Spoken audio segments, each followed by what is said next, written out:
My dear young learner, how are you? I hope that you are nice by the mercy of Allah. I am also fine.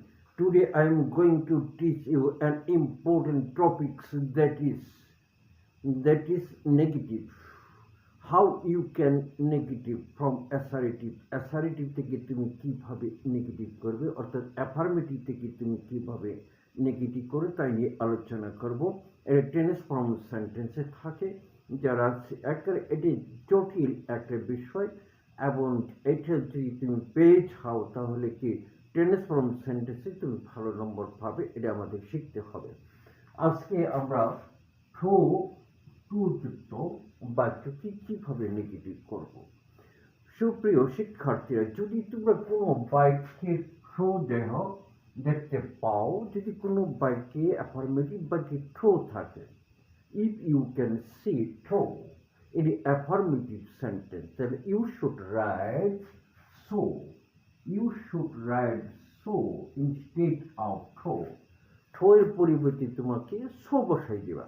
আর কিছু না, যদি throw দেখতে পাও চোখ media, throw এর পরিবর্তে so বসাই দিবা। আর to এর পরিবর্তে আমি কি বসাবো? to এর পরিবর্তে cannot অথবা could not বসাবো। cannot অথবা could not, প্রথমে তোমার এইটি চিন্তা করতে হবে, তাহলে বাক্যটা তোমার সহজ হয়ে গেল। তাহলে so এর পরিবর্তে আমি কি বসাবো? so। to এর পরিবর্তে আমি কি বসাবো? cannot বা could not। যদি past tense হয় তাহলে could not বসাবো, আর বর্তমানে প্রেজেন্ট টেন্সে হলে cannot বসাবো। এই আরেকটা কথা মনে রাখতে হবে, এই cannot এর আগে তোমাকে কি বসবে? সাবজেক্ট আগে দ্যাট বসবে। এই ক্যাননট কুড নটের আগে তোমাকে সাবজেক্ট, এর পূর্বে সাবজেক্ট বসাতে হবে। একটা বাক্য থেকে তোমরা বুঝতে পারবা। যেমন আমি লিখলাম এটার আজকে আমি থ্রো টু যুক্ত বাক্যের 4টা নিয়ম আলোচনা করব। তাহলে যদি থাকে যেমন he is so weak to walk অর্থ সে যে এত দুর্বল যে সে হাঁটতে পারে না। তাহলে এখানে আমি কি থ্রো আছে, তাহলে তুমি সো বসাই দেবা। এখানে টু আছে, টু এর সমান আমরা ক্যাননট কুড নট বসাবো। তাহলে আমরা লিখবো হি, নেগেটিভ করতে হচ্ছে he is so weak. He is so weak. তারপরে আমি দ্যাট বসাবো। দ্যাটের পরে আমি সাবজেক্ট এখানে যে সাবজেক্ট আছে সেই ওই সাবজেক্টই বসাবো।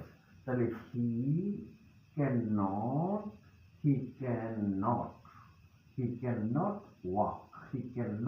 ওয়াক।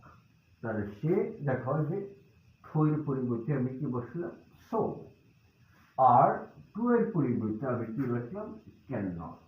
তার আগে সাবজেক্ট কি বসলো? এখানে যে সাবজেক্ট হবে সেই সাবজেক্টই হবে, তার আগে কি ছিল? দ্যাট। তাহলে আশা করি তুমি এই নিয়মটা বুঝতে পারছো। তাহলে সাবজেক্ট এটি যেখানে আছে সেই সাবজেক্ট হবে, এখানে নাউন থাকলে এখানে এটার প্রনাউন বসবে। তাহলে আমরা একটা ফুটনোটের একটা ব্যবহার দিই। যেমন আমি লিখলাম হি কামাল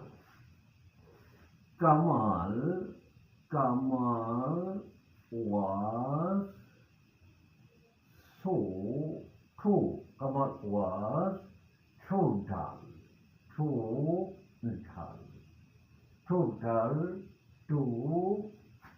understand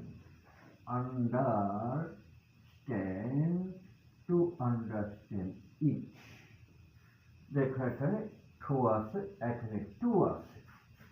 তাহলে কামাল ওয়াজ সো ঢাল, কামাল এত ঢাল, এত দুর্বল সে বুঝতে পারে না। তাহলে এত কাছা কামাল, এখানে লিখলাম ওয়াজ। তাহলে থ্রোর পরিবর্তে আমি সো বসালাম, সো। ডাল লিখলাম, সো ডাল।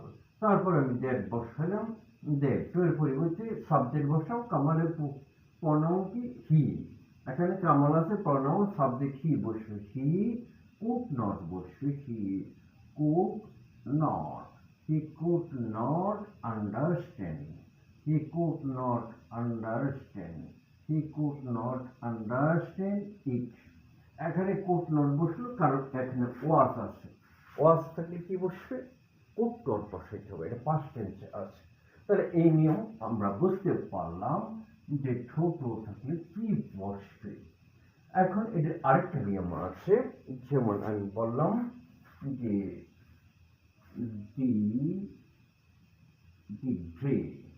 the day is too hot or to go out তাহলে দেখো এখানে কি সাবজেক্ট কি আছে? বস্তু আছে। তাহলে সাবজেক্ট যদি বস্তু থাকে তাহলে কিভাবে হবে? তাহলে আমি লিখলাম the day is so hot that বসিয়ে দিলাম দ্যাট। এখানে সাবজেক্ট কি হবে? প্রথম অংশের সাবজেক্ট যদি বস্তু থাকে তাহলে দ্বিতীয় অংশের সাবজেক্ট কি বসবে? ওয়ান বসাইতে হবে। ওয়ান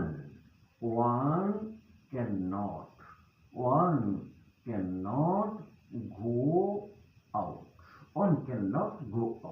তাহলে দিদি এত গরম ছিল যে কেউ বাইরে যেতে পারে না। দেখো তাহলে প্রথম অংশ সাবজেক্ট কি?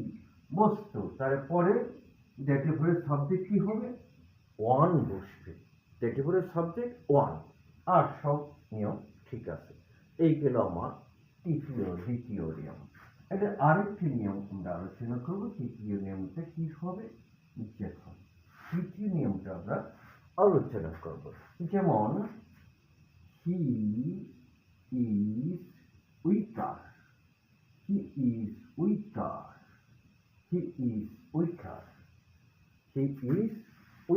শুধু এইটি রইল, he is weaker, he is lazier.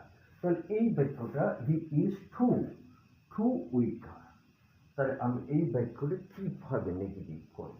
তাহলে আমি লিখবো হি ইজ সো, যে ঠো আছে সো বসাই দাও। সো উইকার দ্যাট বসাই দাও। দ্যাট হি শুড বি তাহলে প্রথম অংশে যদি এই উইকার কম্পারেটিভ ডিগ্রি থাকে তাহলে পরের অংশ সাবজেক্ট হি, সাবজেক্টের পরে হি শুড বি লিখতে হবে। পরে অংশ সাবজেক্ট কি লিখবা? হি শুড বি লিখতে হবে, কারণ সে এত যে কম্পারেটিভ উইকার। এখানে যদি লেজিয়ার হইতো তাহলে he so lazier that he should be সে এতই কি দুর্বল যে সে এতই দুর্বল যে যা হওয়া তার উচিত। তাহলে কম্পারেটিভ হলে আমাদের দ্যাটের পরে সাবজেক্ট কি শুড বি লিখতে হবে। দ্যাটের পরে সাবজেক্ট শুড বি হবে। এখন আমরা চতুর্থ নিয়মটা আলোচনা করছি। চতুর্থ নিয়ম হল যে I am weaker, আমি দুর্বল। I am weaker for the footballer. I am weaker for a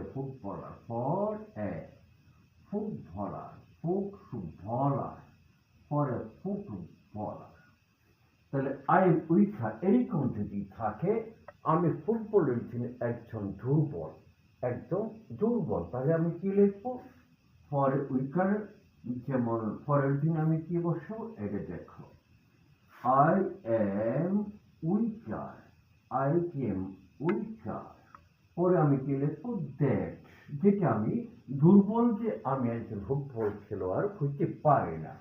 তাহলে দ্যাটের পরিবর্তে that I cannot be a footballer. I cannot be a footballer. পরে কি লিখতে হবে? cannot বা could not be. My dear young learner, আশা করি তোমরা এই ছোট চারটি নিয়ম বুঝতে পেরেছ। inshallah. I am advising you, you must pick and practice every day. No more today. Thank you. See you again.